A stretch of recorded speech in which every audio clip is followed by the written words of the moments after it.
નમસ્કાર મિત્રો.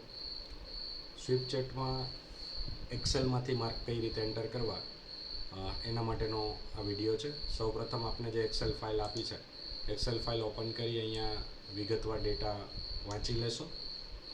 વાંચ્યા બાદ અહીંયા માર્ક્સ એન્ટ્રીની અંદર જે માર્ક્સ એન્ટર કરવાના છે, જેટલા પ્રશ્નો જે પેપરના છે અથવા તો પત્રક સીના છે, તો એ પત્રક સીના પણ એ જ ક્રમ પ્રમાણે અહીંયા માર્ક્સ એન્ટર કરવાના છે, જે ક્રમ પ્રમાણે એન્ટ્રી કરવાની છે.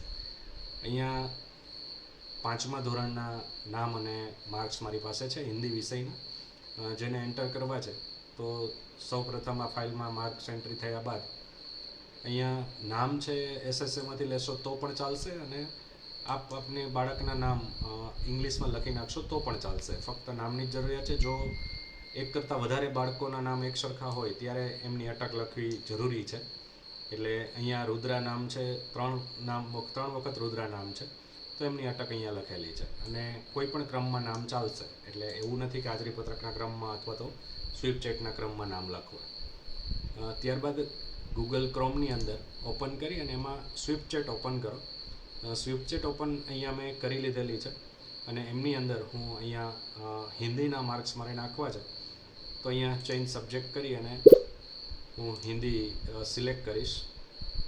હિન્દી સિલેક્ટ કરું એટલે મને અહીંયા રિવ્યૂ માર્ક્સ બતાવશે. એ રિવ્યૂ માર્ક્સ બતાવે ત્યારે અહીંયા નેમની અંદર આપણે માઉસ ઉપર ક્લિક કરવાનું છે. અહીંયા માર્ક્સ એડ કરેલા છે, પણ આમ છતાં ફરીથી પાછા એન્ટર કરું છું. અહીંયા ક્લિક કરી ત્યારબાદ ફરી પાછું આપણે એક્સેલમાં આવી જવાનું છે. એક્સેલમાં આવો ત્યારે કીબોર્ડની અંદર માઇક્રોસોફ્ટનો લોગો અને ડાબી સાઈડની એરો કી પ્રેસ કરશો એટલે એક્સેલ છે એ ડાબી સાઈડ આવી જશે, અને બાજુમાં ગૂગલ ક્રોમ આવી જશે.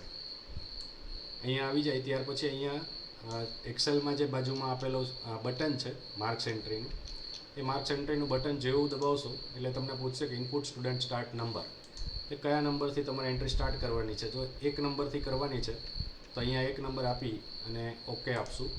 ત્યારબાદ 5 નંબર સુધી કરવી છે તો અહીંયા 5 નંબર આપી અને ઓકે આપશું, એટલે એન્ટ્રી આપમેળે શરૂ થઈ જશે. આપ જોઈ શકો છો ફટાફટ એન્ટ્રી કરે છે, સ્ટુડન્ટનું સેવ કરે છે.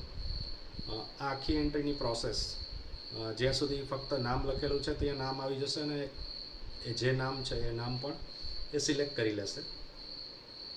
એટલે વારાફરતી આ પ્રકારે એન્ટ્રી થશે. અહીંયા આ એન્ટ્રી પણ થઈ ગઈ છે, ટોટલ માર્ક્સ પણ નીચે બતાવે છે. જેવી એન્ટ્રી પૂરી થશે એટલે ચોથી એન્ટ્રી શરૂ છે દેવાંશીની. અહીંયા નીચે ટોટલ 29 માર્ક્સ બતાવે છે. હવે 5 એન્ટ્રી સુધી આપણે આપેલું હતું, એટલે આ 5મી એન્ટ્રી પણ જાતે જ કરશે. 5મી એન્ટ્રી કરે છે. અહીંયા નીચે 12 માર્ક્સ છે 5મી એન્ટ્રીના, અને સેવ પણ કરી દીધી છે. હવે અહીંયા થઈ જશે એટલે નીચે ટાસ્ક બાર ઉપર એક્સેલ હાઇલાઇટ થશે, ત્યાં ક્લિક કરશો એટલે તમને ઓપ્શન આવી જશે માર્ક એન્ટ્રી કમ્પ્લીટેડ.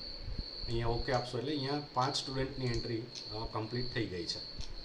એટલે આ રીતે ખૂબ સરળતાથી આપ એક્સેલ દ્વારા સ્વિપચેટમાં માર્ક્સ એન્ટ્રી કરી શકો છો. અને આ જ રીતે સીઈટીનું જે પત્રક સી છે આપણું, એ પત્રક સી પણ આ જ રીતે આપ અપલોડ કરી શકશો. આભાર.